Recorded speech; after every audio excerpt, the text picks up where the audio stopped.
अस्सलाम वालेकुम स्टूडेंट, आप देख रहे हैं मेरा यूट्यूब चैनल तालीम तरबियत की दुनिया। मैं हूं मोहम्मद यासिन। स्टूडेंट, अभी हमारे पास क्वेश्चन नंबर जो है वो 10 है और एक्सरसाइज नंबर 5 है। अब इसमें वो क्या कहते हैं, from an observation point the angle of depression of two boards in line with this the angle of this point are found to be 30 degree and 45 degree. Find the distance between two boards if the point of observation is 4000 feet high. अब यहाँ पर वो बात क्या कर रहा है, angle of depression की बात कर रहा है। इसी एक्सरसाइज के जो पहले वाले क्वेश्चन हमने किए हैं इससे पहले उनमें क्या है, वो एंगल ऑफ एलिवेशन की बात करता था। अब यहाँ पर वो एंगल ऑफ डिप्रेशन की बात करते हैं। तो उन क्वेश्चन के अंदर भी यही चीज़ एंगल ऑफ जो एलिवेशन और एंगल ऑफ डिप्रेशन दोनों को जो है मैंने एक्सप्लेन किया था। अगेन इस क्वेश्चन में भी एंगल ऑफ एलिवेशन और एंगल ऑफ डिप्रेशन को एक्सप्लेन कर देता हूँ कि क्या है। अब देखो एंगल ऑफ एलिवेशन क्या है कि अगर आप किसी जगह खड़े हैं और सपोज आप छत के ऊपर खड़े हैं और छत से आप ऊपर की जानिब किसी आसमान में किसी चीज़ को देख रहे हैं, ऊपर की जानिब किसी चीज़ को देख रहे हैं, तो आपकी जो हॉरिजॉन्टल लाइन है दैट इज स्ट्रेट, ये है यहाँ पर, और जो आपकी लाइन ऑफ साइट है वो यूं है, यानी आपकी लाइन ऑफ ऑब्जर्वेशन ये स्ट्रेट है, स्ट्रेट लाइन है, और इसके ऊपर की जानिब आपने देख रहे हैं तो आपकी लाइन ऑफ साइट जो है, आपकी जो नज़र है किसी चीज़ को ऑब्जर्व कर रही है वो ऊपर की जानिब है, यानी इस ये आपकी होगी लाइन ऑफ हॉरिजॉन्टल लाइन और आपकी साइट ऊपर की जानिब है। तो अगर हॉरिजॉन्टल लाइन यानी आपकी ये वाली हॉरिजॉन्टल लाइन है यूं और आप यूं ऊपर की जानिब किसी चीज़ को देख रहे हैं, तो हॉरिजॉन्टल लाइन के जो है ऊपर की जानिब लाइन ऑफ साइट हो और ऊपर की जानिब एंगल बन रहा हो लाइन ऑफ साइट के साथ, हॉरिजॉन्टल लाइन का लाइन ऑफ साइट के साथ ऊपर की जानिब एंगल बन रहा हो तो वो एंगल ऑफ एलिवेशन होता है। सिमिलरली अगर हॉरिजॉन्टल लाइन के वो एंगल ऑफ एलिवेशन क्या हो, नीचे की जानिब और डाउन हो, तो वो वाला जो एंगल होता है वो एंगल ऑफ क्या कहलाता है, डिप्रेशन कहलाता है। इसी तरह जैसे आप कहीं किसी पुल के ऊपर खड़े हैं या छत के ऊपर खड़े हैं और आप नीचे गली में या पुल के ऊपर खड़े हैं, नीचे पानी को देख रहे हैं, तो क्या है कि आपकी हॉरिजॉन्टल लाइन ये है और अब आप नीचे की जानिब देख रहे हैं, तो अगर आपकी हॉरिजॉन्टल लाइन के जो लाइन ऑफ साइट है वो नीचे की जानिब हो, डाउनवर्ड हो, तो वो एंगल क्या होता है, एंगल ऑफ डिप्रेशन होता है। अब हॉरिजॉन्टल लाइन से लाइन ऑफ साइट नीचे है और एंगल डाउनवर्ड बन रहा है, नीचे की जानिब बन रहा है, इसलिए एंगल ऑफ डिप्रेशन है। और हॉरिजॉन्टल लाइन के अगर ऊपर की जानिब बन रहा है तो वो एंगल ऑफ एलिवेशन है। तो अब एंगल ऑफ डिप्रेशन को आप डाउन से याद रख सकते हैं, डाउन मीन डिप्रेशन, डाउन नीचे को कहते हैं, और एलिवेशन एलिवेटर से आप याद रख सकते हैं, एलिवेटर जिसमें लिफ्ट से भी कहते हैं और ऊपर की जानिब आपको लेके जाती है कि अगर ग्राउंड फ्लोर पे हैं तो आप ऊपर की जानिब जाते हैं, तो उसमें क्या है कि आप नीचे से ऊपर की तरफ राइज करते हुए जा रहे हैं, तो एंगल भी क्या होता है, नीचे से ऊपर की तरफ अगर राइज करेगा तो वो एलिवेशन होगा और ऊपर से नीचे होगा तो डिप्रेशन होगा। इस क्वेश्चन में भी वो इसी तरह की बात कर रहा है। अब वो कह रहा है कि भाई एक बंदा कहीं ऑब्जर्वेशन पॉइंट किसी छत क्या है किनारे में खड़ा है, किसी दरिया के किनारे या नदी के किनारे में खड़ा है, या वहाँ कोई ब्रिज है उसके ऊपर खड़ा है, या मे भी किसी जगह किनारे के ऊपर कोई घर वगैरह है किसी जगह, लेकिन वो हाइट के ऊपर खड़ा है और उस अब हाइट से क्या करता है कि वो बोर्ड को देख रहा है। अब वो जब बोर्ड को देख रहा है तो वो ये कह रहा है कि हमारे पास कितनी बोर्ड है, 2 बोर्ड्स हैं। अब वो कह रहा है कि 2 बोर्ड हैं। अब जब वो 2 बोर्ड को देखता है तो क्या है कि उसका जो एंगल ऑफ डिप्रेशन है, एक क्या है 30 डिग्री है और दूसरा क्या है 45 डिग्री है। तो कैसे, एक बोर्ड इधर है और एक बोर्ड कहाँ है, यानी यहाँ एक बंदा खड़ा है ऊपर हाइट पे, ये नीचे सारा क्या है, सपोज ये सारा क्या है, पानी है, ये पानी के अंदर जो है क्या हो रहा है, 2 बोट हैं, वो एक बोट इस पॉइंट पर है और एक बोट इस पॉइंट के ऊपर, ये 2 कश्ती हैं, एक इस पॉइंट के ऊपर है, बी पॉइंट के ऊपर है और एक सी पॉइंट के ऊपर है। अब यहाँ जो ऑब्जर्वर खड़ा है, एक बंदा देखने वाला खड़ा है, जब वो इस पहले बी पॉइंट वाली बोट को देखता है, कश्ती को देखता है, तो उस ऑब्जर्वर की आंख के साथ जो बोट और आंख के साथ जो एंगल बन रहा है वो 30 डिग्री का बन रहा है। और इसी तरह जब ऑब्जर्वर एक और बोर्ड सी के ऊपर है, अब इस बोर्ड को जब वो देखता है तो इसके साथ उसका एंगल कितना बन जाता है, 45 डिग्री का बन जाता है। अब क्या है, क्योंकि एंगल ऑफ वो डिप्रेशन की बात करते हैं तो एंगल ये क्या है, हॉरिजॉन्टल लाइन है, ठीक है। ये वाली जो लाइन है ये क्या है, हॉरिजॉन्टल लाइन है। अब हॉरिजॉन्टल लाइन के साथ जो पहला वाला एंगल बन रहा है 30, दूसरे वाला एंगल बन रहा है 45। अब अगर यहाँ 30 बन रहा है तो यहाँ पे भी क्या बनेगा, 30 बनेगा। क्यों कि ये आपस में ना अल्टरनेट एंगल होते हैं। जो लाइन के इस पॉइंट के ऊपर की जाने बनता है, इसी तरह यहाँ नीचे की जाने जो एंगल बनता है, यानी इस लाइन के यूं लाइन है, इस तरफ जो एंगल है वो इस वाले एंगल के इक्वल होता है, यानी यहाँ पर बनने वाला एंगल इस वाले एंगल के एक ही लाइन के इक्वल होते हैं, क्योंकि हॉरिजॉन्टल लाइन तो स्ट्रेट लाइन है। अब इसी तरह ये वाला जो एंगल है 45, यहाँ से लेकर यहाँ तक 45 बन रहा है, तो इसी तरह यहाँ से यहाँ तक भी एंगल क्या हो रहा है, अल्टरनेट एंगल 45 डिग्री का बनेगा। तो जो तो हमारे पास इसके क्या हो गए, एंगल हो। अब वो हमें कह रहा है कि जो बंदा देख रहा है ना, वो कितना ऊंची जगह पे खड़ा है, 4000 फीट बुलंदी पर खड़ा है, यानी कश्तियां हैं, बोट्स हैं, वो 4000 फीट नीचे हैं और वो 4000 बुलंदी से उन दोनों कश्तियों को देख रहा है। तो अब वो बता रहा है कि बताएं कि जो बी और सी, बी पॉइंट पर जो कश्ती है और जो सी पॉइंट पर, ये वाली बोट और ये वाली बोट, इन दोनों बोट के दरमियान फासला कितना है, ये दोनों बोट एक दूसरे से कितनी दूर है, ये हमने फाइंड करना है, यानी कि एक्स हमने फाइंड करना है। तो ये हमने एक हमारे पास ट्रायंगल हम दो अलग-अलग बना देते हैं अपनी आसानी के लिए। ये देखो सी डी ए, यानी कौन सी डी ए, ये वाली जिसके साथ एंगल कितना बन रहा है 45, और ये तो 4000 फीट इसी तरह रहेगा। और दूसरी जो हमारे पास बन रही है वो बन रही है ए बी डी, और इधर एंगल जो बन रहा है वो कितना बन रहा है 30 डिग्री बन रहा है, और ये बुलंदी तो दोनों में सेम है, 4000 फीट है। अच्छा, बी से डी तक, जो बी से डी तक टोटल फासला है वो क्या है, यहाँ से यहाँ तक जो टोटल फासला है हमारे पास वो क्या है, एक्स और प्लस वाई, बी से डी तक, बी से डी तक एक्स प्लस वाई। क्यों, बी से सी तक जाते हैं एक्स है, सी से डी तक जाते हैं तो वाई है, ठीक है। और इसमें सी से डी तक सिर्फ क्या है, वाई है। तो अब हम ऐसा करते हैं, हम ट्रायंगल क्या लेते हैं जी, इन ट्रायंगल, अच्छा ये जो हमने लेट किया हुआ है ना, एक्स और वाई, हमने लेट किया हुआ है, हम लेट कर लेते हैं distance between to boats is x, ठीक है, वो क्या है, एक्स है। अब नेक्स्ट क्या है, इसी तरह और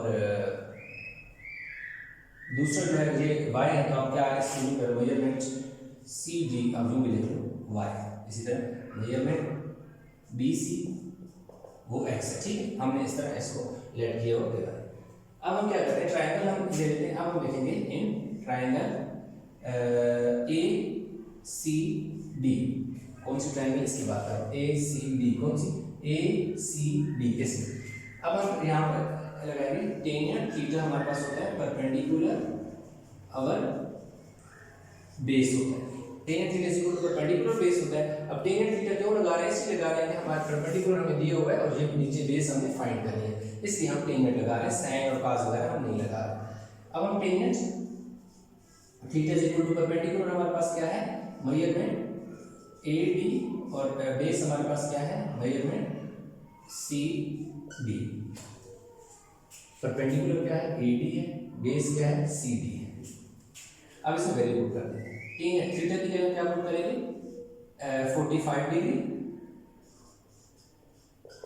टेन थीटा, थीटा कितना है 45 डिग्री, ये देखो ये वाला है 45 डिग्री, और ए डी, अब देखो ए से डी ये अलग की हुई है, इधर भी सेम है, तो कितना है 4000 फीट है, और सी डी को हमने क्या कहा हुआ है, सी से डी तक वाई। देखो यही ट्रायंगल है, जस्ट ये दो अलग ऐसे किए ताकि आपको आसानी से चीज समझ आए, फर्क कुछ भी नहीं। अब टेन 45 क्या होता है, 1 होता है, टेन 45 1 होता है। अब y जब इधर मल्टीप्लाई होगा इससे, y 1 से y, तो y की वैल्यू हमारे पास कितनी आ गई है, 4000 फीट आ गई, ठीक है। ये अपनी वैल्यू को याद रखना है, इससे आप ले सकते हैं कि कोई मान कर लें, क्योंकि इस वैल्यू को हमने आगे यूज भी करना है। अब हमने y की वैल्यू निकाल ली, अब हम चलते, क्योंकि असल तो हमें x की वैल्यू चाहिए, जब हम y की निकाल लेंगे तभी हम ये वाली वैल्यू निकाल सकते हैं। हम डायरेक्ट जो है x की वैल्यू नहीं निकाल सकते। अब हम लिखेंगे in triangle A B D. अब किस ट्राइंगल यानी ए बी डी, देखो ए बी डी इसको मैंने अब इधर भी हम लगाएंगे यानी tan theta is equal to क्या होता है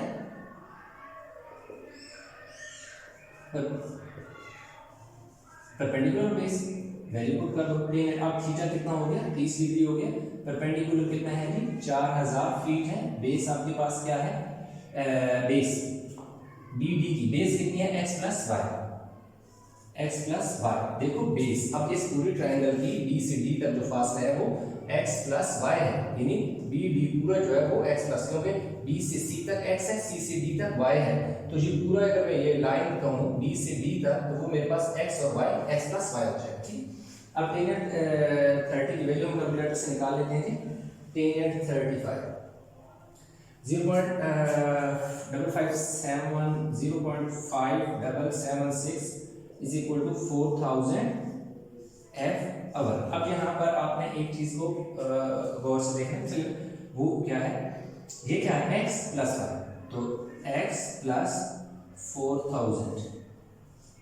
अब यहाँ पर ये देखें ये वाला 30 की वैल्यू, ये वाला ऊपर वाला 4000 एज इट इज लिख दिया, x ने इस तरह लिख दिया, y की जगह मैंने y की वैल्यू पुट कर दी। कैसे y इज इक्वल टू कितना है 4000 फीट है, तो यहाँ यानी कि 4000 फीट इधर लिख दें। y जो है 4000 फीट है, आप चाहें तो यहाँ साइड में लिख लें बाय यूजिंग इक्वेशन 1, यानी हमने इक्वेशन 1 को यहाँ यूज किया है। x y की जगह y की वैल्यू पुट कर दी है। y की वैल्यू को पुट किया, y की वैल्यू इसलिए पुट किया कि जब y खत्म हो जाएगा सिर्फ x बच जाएगा, तो x ही तो हमें चाहिए। y को अगर हम बीच में ही रखें आगे लेके चले तो हम y का तो x दोनों को तो एक साथ हमने फाइंड कर सकते हैं। और दूसरी बात है कि y की तो हमारे पास वैल्यू आ जो गई है, y की वैल्यू हमारे पास है, सिंपल y की वैल्यू पुट कर दो। अब देखो ये जो x प्लस 4000 है, ये 4000 के नीचे डिवाइड हो रहा है, यानी ये वैल्यू ये वाली नीचे वाली वैल्यू सुपर वाली वैल्यू के नीचे डिवाइड हो रही है, तो इस तरफ आके मल्टीप्लाई हो जाएगी। क्या हो जाएगा 0.5776 के साथ मल्टीप्लाई हो जाएगा, x प्लस 4000 हो जाएगा और दूसरी तरफ क्या आ जाएगा 4000। ठीक है, अब ये चीज़ आ गई हमारे पास। अब हमें क्या करना है कि ये जो 0.5776 है सबसे पहले किससे मल्टीप्लाई होगा x से, तो क्या हो जाएगा 0.5776 x हो जाएगा, यानी ये वैल्यू इससे मल्टीप्लाई होगा x होगी। अब ये वैल्यू इसी तरह इससे मल्टीप्लाई होगी 4000 से, 0.5776 multiply by 4000 is equal to ये वाला 4000 इसी तरह आ गया, ये जो ऊपर वाला 4000 है ये देखो यहाँ है और अगेन इसी तरह।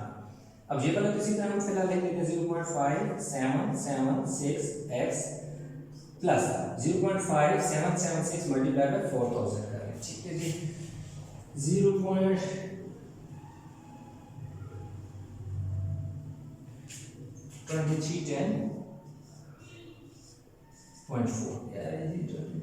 310.4 आ गई है और ये क्या आ गई 4000 इसी तरह। ठीक हो गया, अब फिर इसको इसी तरह रहने दो 0.5776 x is equal to 4000 minus 2310.4। अब क्या होगा, ये वैल्यू जो थी 2310.4 जब इक्वल के उस तरफ जाएगी तो क्या होगी प्लस थी, उधर इक्वल के उस तरफ गई तो माइनस होगी। ये देखो 0.5776 एज इट इज उधर आया, ये वाला इक्वल देखो इसी तरह आ गया, इक्वल के बाद 4000 था वो भी इसी तरह आ गया।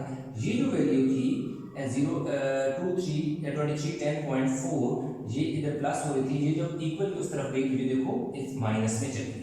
अब हमने क्या करना है कि इसको हम यहाँ पे दोबारा लिख लेते हैं 0.5776x is equal to 4000 minus 2310.4 हमने कर लेते हैं। तो चलिए हम कैलकुलेटर से इन दोनों को आपस में सब्ट्रैक्ट कर लेते हैं।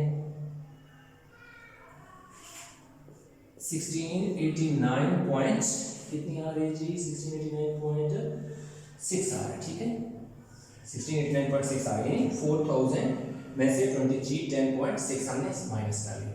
अब ये जो वैल्यू है 0.5776, ये वाली पूरी वैल्यू जो है ये इस x के साथ क्या हो रही है, मल्टीप्लाई हो रही है। तो ये जब उस तरफ जाएगी तो इसके नीचे क्या हो जाएगी, डिवाइड, यानी x इसी तरह रहेगी, ये वाली वैल्यू अब इधर जा रही है, तो इधर जाके इस वैल्यू में क्या हो जाना है, डिवाइड हो जाना है।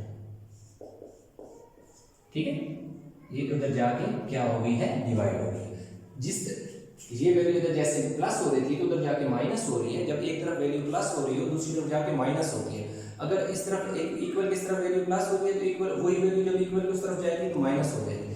अगर इस तरफ इक्वल के इस तरफ कोई वैल्यू है वो माइनस हो रही है तो उस इक्वल की जब दूसरी तरफ जाती है राइट साइड पे तो वो माइनस, इधर माइनस है तो उधर प्लस हो जाएगी। इसी तरह अगर इक्वल के आप लेफ्ट साइड पे कोई वैल्यू है वो मल्टीप्लाई हो रही है तो इक्वल के जब वो राइट साइड पे जाती है तो वो डिवाइड हो जाती है। और अगर इक्वल के लेफ्ट साइड पे कोई वैल्यू डिवाइड हो रही है तो इक्वल के उस तरफ जब जाती है तो मल्टीप्लाई, यानी मल्टीप्लाई वाला डिवाइड में चेंज होगा तो डिवाइड वाला मल्टीप्लाई, प्लस वाला माइनस और माइनस वाला प्लस, इस तरह आपके पास है। तो अब आपने क्या करना है 1689.6 को 0.5176 आपने कैलकुलेटर पे क्या कर लेना है, डिवाइड कर देना। अच्छा जी, तो ये हमारे पास आ जाएगी 29 28, यानी से आप राउंड ऑफ करके 29 28 क्या कर लेते हैं, राउंड ऑफ करके आप करेंगे तो ये वैल्यू आपके पास तकरीबन आ जाती है। ठीक है जी, हम उसको एक दफ़ा चेक भी कर लेते हैं क्या है जी 1689.6 divided by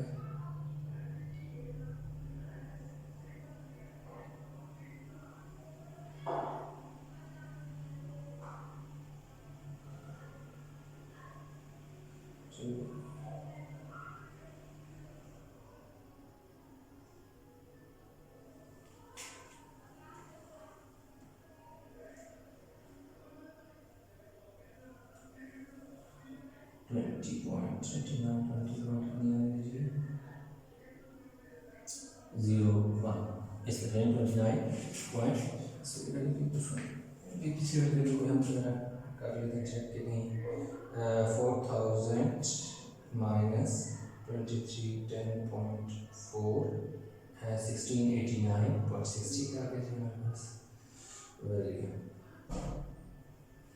तो ये हमारे पास क्या आ गया, जो वैल्यू आई है ये इसकी क्या है, डिस्टेंस बिटवीन टू बोर्ड्स, यानी ये बी से सी तक जो फासला है तो डिस्टेंस क्या आ गया जी, distance between two board is equal to, अब यहाँ पे लिख देते हैं 2920.01, ये आपके पास क्या आ जाता है, इसकी वैल्यू नहीं आ रही है, इसे लेना लगता है ठीक है 0.1 फीट। ठीक, तो ये जो है हमारे पास दो जो बोर्ड थी उनके दरमियान डिस्टेंस आ गया, यानी 20 एक बोर्ड बी पे एक सी पे, दोनों के दरमियान जो एक्स है ये क्या आ गया 29.20.01। आई होप ये क्वेश्चन आपको समझ आ गया होगा। अगर वीडियो अच्छी लगी तो लाइक ज़रूर कीजिएगा, शेयर कीजिएगा, और अभी तक आपने मेरा चैनल सब्सक्राइब नहीं किया तो प्लीज़ मेरे चैनल को सब्सक्राइब जरूर कीजिएगा। इंशाल्लाह मिलते हैं नए लेक्चर के साथ, तब तक अपना बहुत सारा ख्याल रखिएगा। अल्लाह हाफिज़।